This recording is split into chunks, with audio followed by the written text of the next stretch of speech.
জানুয়ারিতে তিস্তা মহাপরিকল্পনার কাজ উদ্বোধনের প্রতিশ্রুতি থাকলেও নেই অগ্রগতি। এবারও কি রাজনৈতিক অঙ্গীকারের অংশ তিস্তা, প্রশ্ন জনমনে।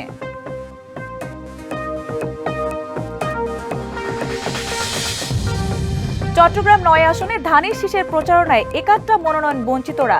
নিজ কষ্ট ভুলে সবাই কাজ করছেন দলের বিজয় নিশ্চিতে।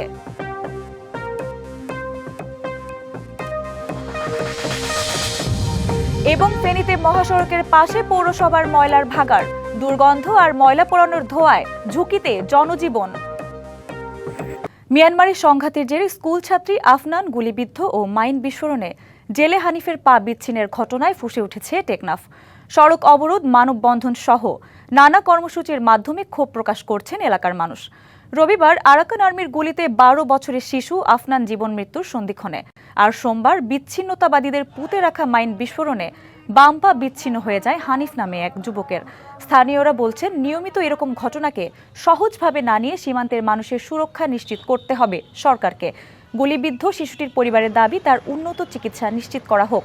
তবে বিজিবি বলছে, সীমান্তের ওপার থেকে আরাকান আর্মির ধাওয়া খেয়ে পালিয়ে আসা ৫৩ বিচ্ছিন্নতাবাদীকে গ্রেপ্তার করা হয়েছে। বর্তমানে সীমান্তের পরিস্থিতি স্বাভাবিক রয়েছে। আর মায়া দোয়ানো জ্ঞানে দোয়ানো চাইরে সাহাতি বা হাই হাই রাইর এত গুলি ফরি ওর দুলি ওর ফরি নৌকা ছিল, নৌকাটা একটু দেখার জন্য গেছিল। সে দেখা যাওয়ার পরে মাইন বিস্ফোরণ হয়ে ওনার পাটা চলে গেল। প্রায় ৫৩ জন সশস্ত্র রোহিঙ্গা সশস্ত্রধারীকে আমরা আটক করি এবং থানায় আমরা হস্তান্তর করেছি। এই বিষয়ে আরও বিস্তারিত তথ্য, আপনাদের অভিযান এখনও চলমান আছে, বিস্তারিত তথ্য আমরা পরবর্তীতে জানাবো। দেশের কয়েকটি জায়গায় বিভিন্ন আসনে যখন বিএনপির বিদ্রোহী প্রার্থীর ছড়াছড়ি, তখন ভিন্ন চিত্র চট্টগ্রাম ৯ আসনে। দলের মনোনয়ন বঞ্চিত ৪ নেতা একাত্তা হয়ে মাঠে নেমেছেন দল মনোনীত প্রার্থীর পক্ষে। মনোনয়ন না পাওয়ার কষ্ট ভুলে ধানের শীষের পক্ষে কাজ করছেন তারা। চট্টগ্রামের প্রাণকেন্দ্রে অবস্থান চট্টগ্রাম ৯ আসনের। নগরের ১৬টি আসনের মধ্যে এই আসনে প্রতি নির্বাচনেই থাকে বিশেষ নজর। আসনটিতে বিএনপির মনোনয়ন দৌড়েছিলেন হেভিওয়েট অনেক নেতা। তবে ধানের শীষের কাণ্ডারি হিসেবে কেন্দ্র বেছে নেয় নগর বিএনপির সাবেক যুগ্ম আহ্বায়ক আবু সুফিয়ানকে। তাতে স্বাভাবিকভাবেই মনক্ষুণ্ণ হন বঞ্চিতরা। আশঙ্কা ছিল বিদ্রোহের, তবে সেই শঙ্কা উড়িয়ে দিয়ে দল মনোনীত প্রার্থীর পক্ষে একাট্টা হয়ে মাঠে মনোনয়ন বঞ্চিত ৪ নেতা। আমরা মনে করি দলের সিদ্ধান্তই চূড়ান্ত, এই জন্য আমরা কাজ করছি এবং আন্তরিকতার সহিত কাজ করব। আশা করি আমাদের কাজের মধ্য দিয়ে দল পরবর্তীতে আমরা যারা কাজ করছি তাদেরকে মূল্যায়ন করি। দলে যাকে দিয়েছে তাকে আমরা সবাই গ্রহণ করে নিয়েছি। যে আমাদের প্রার্থী, ইনি দানের শীষের প্রার্থী, আমরা সবাই মিলে ওনাকে দানের শীষে ভোট দিয়ে জয়যুক্ত করব। মনোনয়ন বঞ্চিত হয়েও নগর বিএনপির সাবেক সাধারণ সম্পাদক আবুল হাশেম বক্কর নিয়েছেন নির্বাচনের সমন্বয়কারী দায়িত্ব। কঠিন সময় অতিক্রম করে এখানে এসেছি। এখানে বিভাজন কিংবা নিজেদের মধ্যে ভুল বুঝাবুঝি করে তো আমরা আমাদের দলের ক্ষতি করতে পারি না। সবার উদ্দেশ্যে আমাদের দেশ, তারপর আমাদের দল, তারপরে ব্যক্তি। এই কথা চিন্তা করে আমরা সেই সিদ্ধান্ত মেনে নিয়ে আমাদের প্রার্থীকে বিজয় করার জন্য আমরা ঐক্যবদ্ধ হয়েছি। কোন্দল আর বিভাজনের রাজনীতি এড়িয়ে ঐক্যবদ্ধ এই প্রচেষ্টাকে ইতিবাচক দেখছেন আবু সুফিয়ানও। দলের সিদ্ধান্ত হচ্ছে শেষ সিদ্ধান্ত এবং দানের শীষ নিয়ে কোনো আপোষ নাই, যার কারণে আমার যারা খুব শক্তিশালী ক্যান্ডিডেট ছিলেন কিন্তু কাউকে ফেলে দেওয়ার মতো ক্যান্ডিডেট ছিলেন না, তো ওনারা মনে করি আজকে এসে দানের শীষ আমার জন্য না, দানের শীষের জন্য কাজ করতেছে। দলের প্রতি তাদের যে কমিটমেন্ট, সেটা আমরা অত্যন্ত শ্রদ্ধার সাথে দেখি, রেসপেক্ট করি। ঐক্যের এই ধারা অব্যাহত থাকলে বিএনপির প্রার্থীর নির্বাচনী বৈতরণী পার হওয়া সহজ হবে বলে মনে করেন সংশ্লিষ্টরা। Mujibul Haque, DVC news, Chittagong. ২২ জানুয়ারি সিলেটে হযরত শাহজালাল রহমতুল্লাহি আলাইহির মাজার জিয়ারতের মাধ্যমে ত্রয়োদশ জাতীয় সংসদ নির্বাচনের প্রচার শুরু করবেন বিএনপি চেয়ারম্যান তারেক রহমান। তারেক রহমানের সিলেট সফরকে কেন্দ্র করে রোডম্যাপ, প্রস্তুতি ও নিরাপত্তা ব্যবস্থা নিয়ে সংবাদ সম্মেলনে এই তথ্য জানিয়েছেন বিএনপির জাতীয় নির্বাহী কমিটির সাংগঠনিক সম্পাদক আলহাজ জি.কে. গাউস। ওই দিন বেলা ১১টায় সিলেট আলিয়া মাদ্রাসা মাঠে আয়োজিত নির্বাচনী জনসভায় প্রধান অতিথি হিসেবে বক্তব্য রাখবেন তারেক রহমান। জনসভায় সিলেট ও সুনামগঞ্জ জেলার বিএনপির মনোনীত প্রার্থীদের পরিচয় করিয়ে দেয়া হবে। এরপর মৌলভীবাজারের শেরপুরে জনসভায় যোগ দেবেন। সেখান থেকে হবিগঞ্জ জেলার শায়েস্তাগঞ্জে পৌঁছে জনসভায় বক্তব্য রাখবেন। এরপর ব্রাহ্মণবাড়িয়ার বিশ্ব রোড, ভৈরব স্টেডিয়াম এবং নরসিংদী জেলার বালুরচর মাঠে কর্মসূচিতে অংশ নেবেন বিএনপির চেয়ারম্যান। সফরের শেষ পর্যায়ে নারায়ণগঞ্জের রূপগঞ্জে অনুষ্ঠিত জনসভায় বক্তব্য রাখবেন এবং ভুলতা হয়ে ঢাকায় প্রবেশ করবেন। তার এই সফর ঘিরে দলীয়ভাবে ব্যাপক প্রস্তুতি নেওয়া হয়েছে। আইনশৃঙ্খলা পরিস্থিতি বিবেচনায় রেখে সর্বোচ্চ নিরাপত্তা নিশ্চিত করতে সংশ্লিষ্ট সকলের সঙ্গে সমন্বয় করা হচ্ছে বলেও জানানো হয়। অন্তর্বর্তী সরকার চলতি জানুয়ারিতে তিস্তা মহাপরিকল্পনার কাজ উদ্বোধনের প্রতিশ্রুতি দিলেও নেই কোনো নমুনা। আবারও স্বপ্নভঙ্গ হওয়ায় ক্ষুব্ধ উত্তরাঞ্চলের মানুষ। তবে এবারও রাজনৈতিক অঙ্গীকারের অংশ তিস্তা।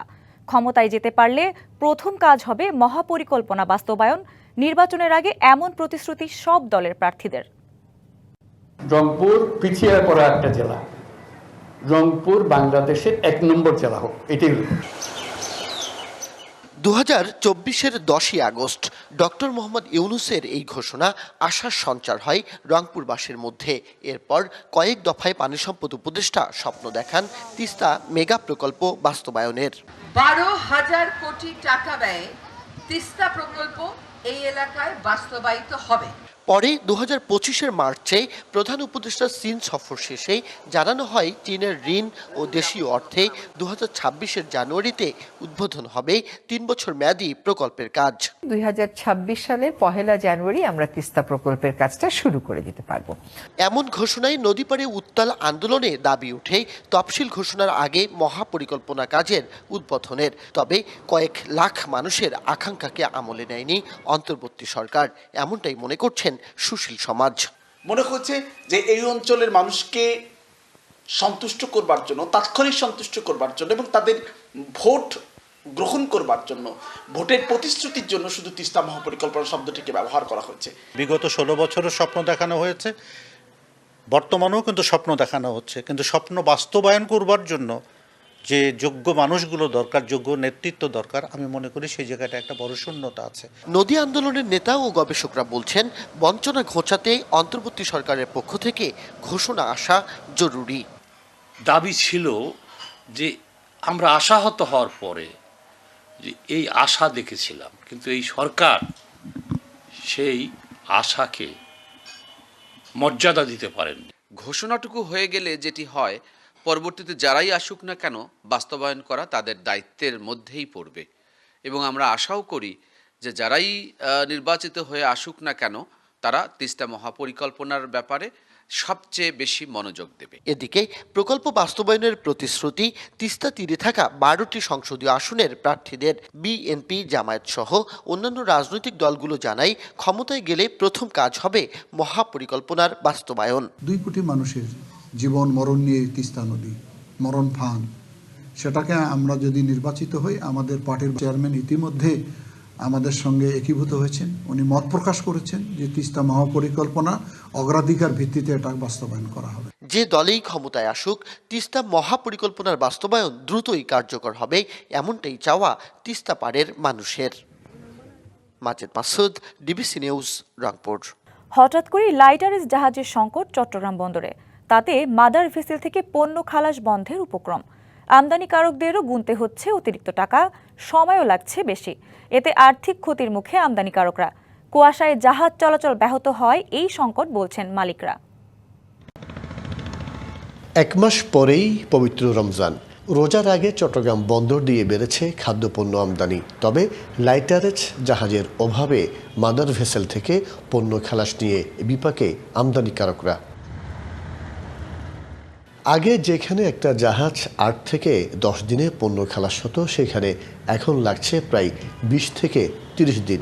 তাতে আমদানিকারকদের দিনে গুনতে হচ্ছে অতিরিক্ত $10,000 করে, যার প্রভাব ভোক্তা পর্যায়ে পড়ার আশঙ্কা করছেন সংশ্লিষ্টরা।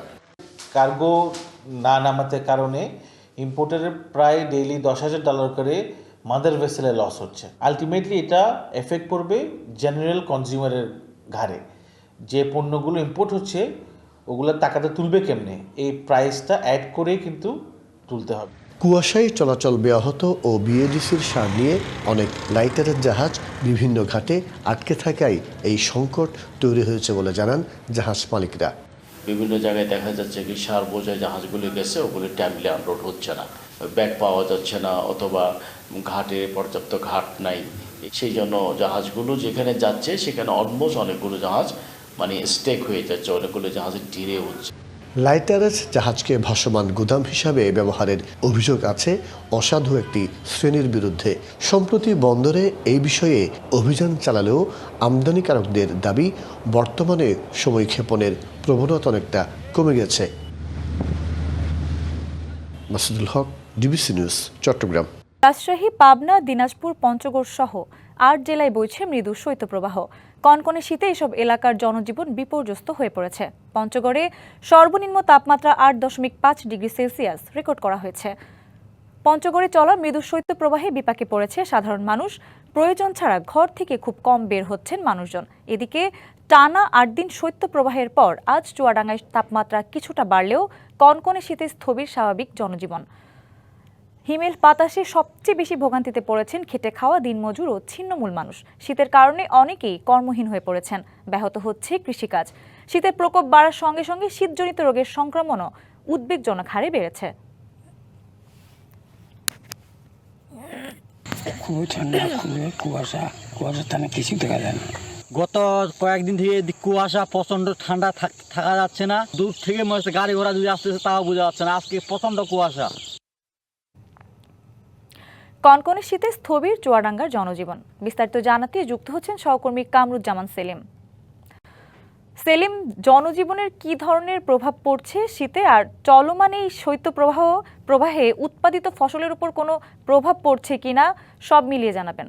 গত ৮ দিন চুয়াডাঙ্গার উপর দিয়ে কিন্তু কখনো মৃদু কখনো মাঝারি কিন্তু শৈত্যপ্রবাহ বয়ে গেছে। আজকে কিন্তু সকাল ৬টায় তাপমাত্রা রেকর্ড করা হয়েছে ১১.২ ডিগ্রি সেলসিয়াস। সকাল ৯টায় সেইটি কমে কিন্তু আরো কমে দাঁড়িয়েছে ১০.০ সেলসিয়াস। এই তাপমাত্রা বাড়লেও কিন্তু শীতের যে তীব্রতা সেটি কিন্তু কোনো অংশেই কমেনি।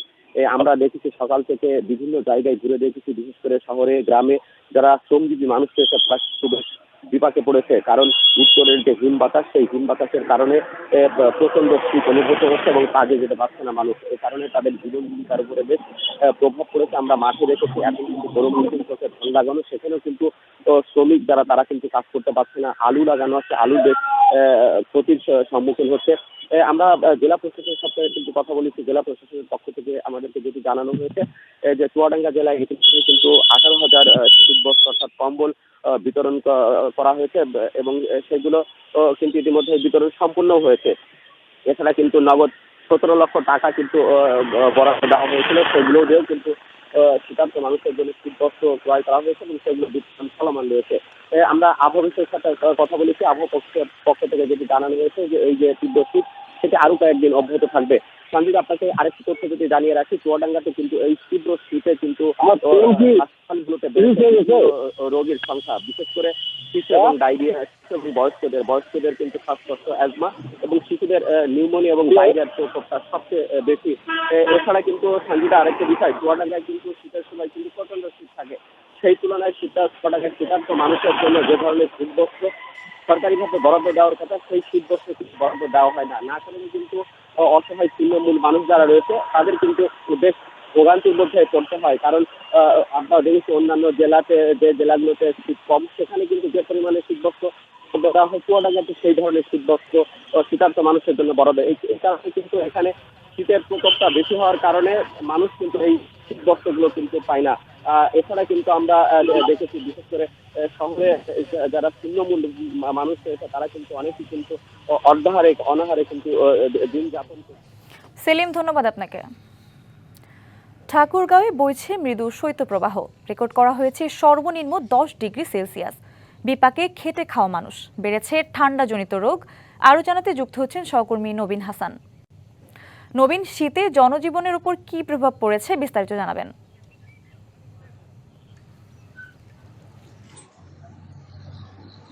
সঞ্জিদা, আপনি জানেন যে উত্তরের জেলা ঠাকুরগাঁও কিন্তু হিমালয় পর্বতের খুব কাছে হওয়ায় প্রতি বছরই এখানে শীতের প্রকোপ অনেক বেশি থাকে। এবছরও তার ব্যতিক্রম নয়। আমরা লক্ষ্য করছি নভেম্বর থেকেই কিন্তু শীতের প্রকোপ শুরু হয়েছে, দিন যত গড়িয়েছে শীতের তীব্রতা তত বেড়েছে। আজকের চিত্র যদি বলি, আজকে ঠাকুরগাঁয়ে সর্বনিম্ন তাপমাত্রা রেকর্ড করা হয়েছে 10 ডিগ্রি সেলসিয়াস, এবং গত কয়েকদিন থেকেই কিন্তু ঠাকুরগাঁয়ে তাপমাত্রা 10 ডিগ্রির আশেপাশেই কিন্তু ছিল। আজকের আসার খবর হলো যে আমরা সকাল সকাল দেখছি যে আজকে আকাশ বেশ পরিষ্কার রয়েছে এবং সকালবেলা সূর্য দেখা মিলেছে। এ কারণে ধারণা করা হচ্ছে যে আজকে তাপমাত্রা দিনের বেলা কিছুটা স্বাভাবিক থাকবে। আমরা গত কয়েকদিন ধরে যে চিত্রটি লক্ষ্য করছি ঠাকুরগাঁয়ে, সন্ধ্যা নামার পর থেকেই কিন্তু তাপমাত্রা কমতে শুরু করছে এবং রাত যত গভীর হচ্ছে তাপমাত্রা কিন্তু তত কমতে শুরু করছে। আবার দিনের বেলা তাপমাত্রা কিছুটা স্বাভাবিক হচ্ছে সূর্য ওঠার পর থেকে। আপনি জানেন যে উত্তরা জেলা ঠাকুরগাঁয়ের মানুষের জন্য এই শীত কখনোই কোনো উপভোগের বিষয় নয়। এই শীত প্রতি বছরই ঠাকুরগাঁও মানুষের জন্য দুর্ভোগ নিয়ে আসে। ঠাকুরগাঁয়ে প্রচুর মানুষ দরিদ্র সীমার নিচে বসবাস করে, বিশেষ করে যারা দিন আনে দিন খায় বা খোলা আকাশের নিচে বসবাস করে, তাদের জন্য এই শীত চরম দুর্ভোগ নিয়ে আসে।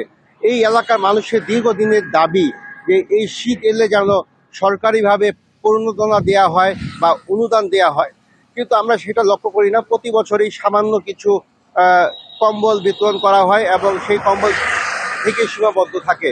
সাধারণ মানুষ প্রতি বছরই দাবি করছে যেন শীত এলে এই জেলা মানুষের জন্য বিশেষ কোনো বরাদ্দ দেয় সরকার। এছাড়াও যদি আমি দেখি যে হাসপাতালগুলোতে শীতজনিত রোগীর সংখ্যা বাড়ছে এবং মানুষের দুর্ভোগ কিন্তু সানজিদা দিন দিন বাড়ছে। সানজিদা, এই ছিল ঠাকুরগাঁ থেকে শীতের সর্বশেষ খবর। নবীন, ধন্যবাদ আপনাকে। ভরা মৌসুমে কুড়িগ্রামে বেড়েছে শীতকালীন সবজির দাম। বিস্তারিত জানাতে যুক্ত হচ্ছেন সহকর্মী ওয়াহিদুজ্জামান তুহিন। সরাসরি চলে যাচ্ছি তার কাছে।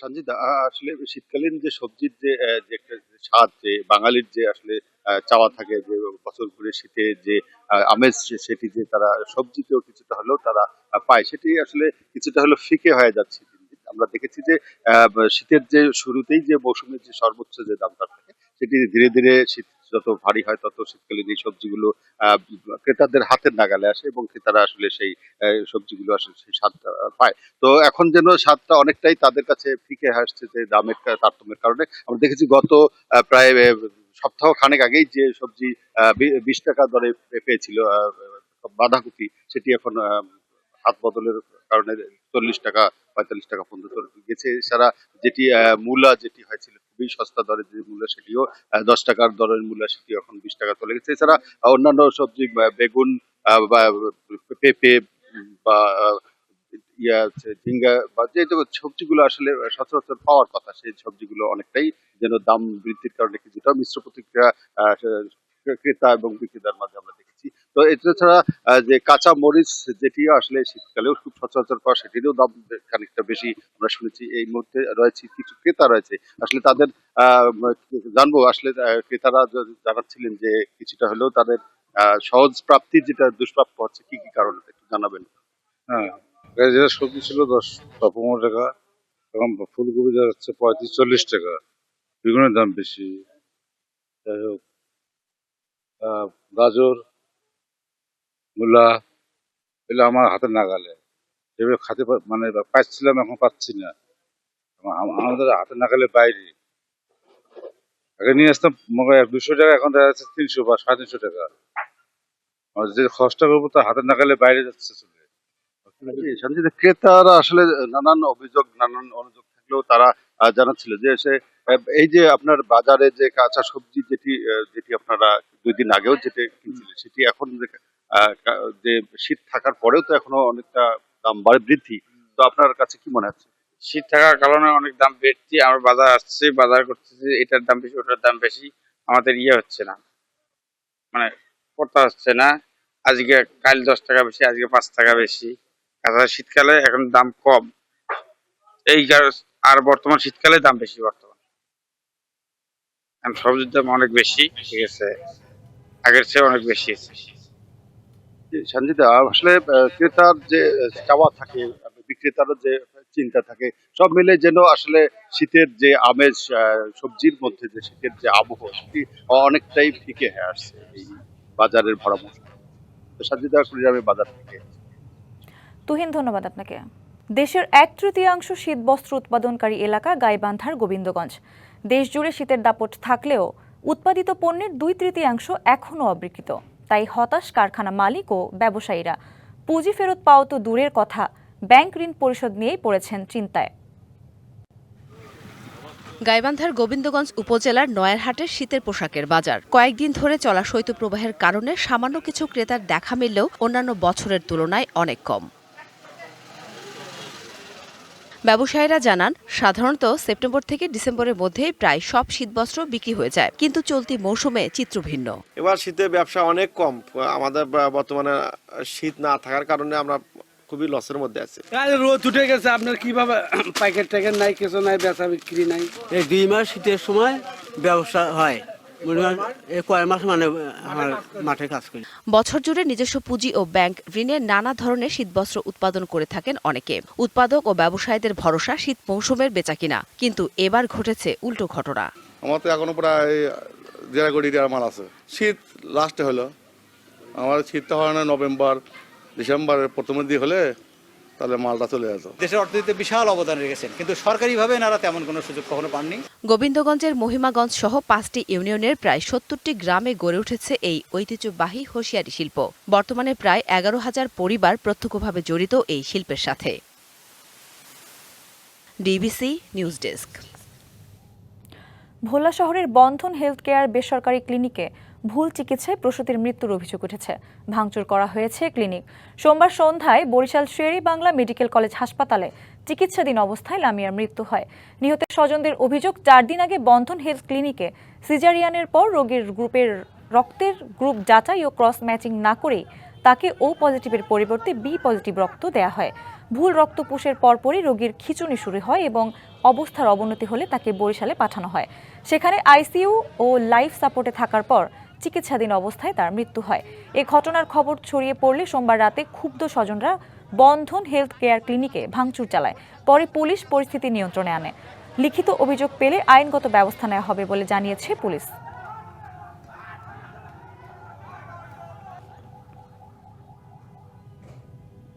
শরীরে হলো ও পজিটিভ, তার শরীরে বি পজিটিভ। ভুল ব্লাড প্রয়োগ করছে, লাইফ সাপোর্টে মারা গেছে কিছুক্ষণ আগে। টাকা নিয়ে ক্রস ম্যাচিং করে নাই। আইসিইউতে দীর্ঘ অবস্থায় থাকার কাল মারা যায়। প্রশাসনের কাছে সঠিক বিচার চাই এবং আপনাদের সহযোগিতা কামনা করি। মৌখিক অভিযোগের ভিত্তিতে তাকে আসছি, তারা অভিযোগ দিলে আমরা আইনগত ব্যবস্থা নেব। সিনিয়র অথরিটি যারা আছে, সিনিয়র স্যার আছে, তারাও এই বিষয়ে ব্যবস্থা নেবে। আমি তাদের সাথে কথা বলেছি। নেত্রকোনার কেন্দুয়ার রয়্যালবাড়ি ফাজিল ডিগ্রি মাদ্রাসার ভারপ্রাপ্ত অধ্যক্ষের বিরুদ্ধে নানা অনিয়ম অব্যবস্থাপনার অভিযোগ উঠেছে। গেল 6 বছর ধরে জমা হয়েছে অভিযোগের স্তূপ। সম্প্রতি ভারপ্রাপ্ত অধ্যক্ষের বিরুদ্ধে 14টি অভিযোগ তুলে লিখিত আবেদন করলেও কোনো প্রতিকার মেলেনি। এতে এলাকাবাসী ও শিক্ষকদের মাঝে দেখা দিয়েছে ক্ষোভ। নেত্রকোনার কেন্দুয়ার ঐতিহ্যবাহী শিক্ষা প্রতিষ্ঠান রয়্যালবাড়ি ফাজিল ডিগ্রি মাদ্রাসা। তবে প্রতিষ্ঠানটির অধ্যক্ষ পদটি 6 বছর ধরে শূন্য থাকায় তৈরি হয়েছে অস্থিরতা।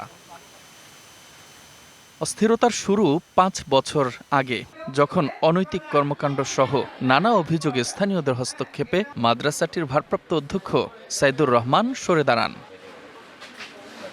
তার বিদায়ের পর ভারপ্রাপ্ত অধ্যক্ষ হন আলী উসমান। তার বিরুদ্ধেও নিয়োগ বাণিজ্য সহ 14টি অভিযোগের তালিকা ইসলামী আরবি বিশ্ববিদ্যালয়ে পাঠিয়েছেন মাদ্রাসাটির শিক্ষক প্রতিনিধি সিদ্দিকুর রহমান।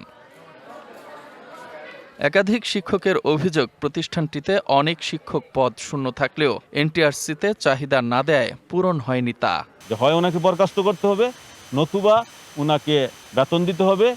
পাশাপাশি যদি না দেন তাহলে যিনি ভারপ্রাপ্ত আছেন ওনার বেতন বন্ধ হয়ে যাবে।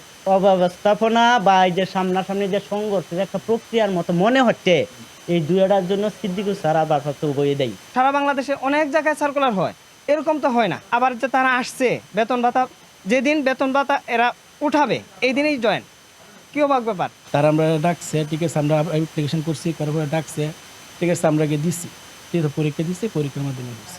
দীর্ঘদিন অনুপস্থিত থেকেও বেতন তুলছেন সাবেক ভারপ্রাপ্ত অধ্যক্ষ সাইদুর রহমান। এতে স্থানীয়দের মাঝে দেখা দিয়েছে অসন্তোষ। ওনার কথা কাজে কোনোটাই মিল নাই।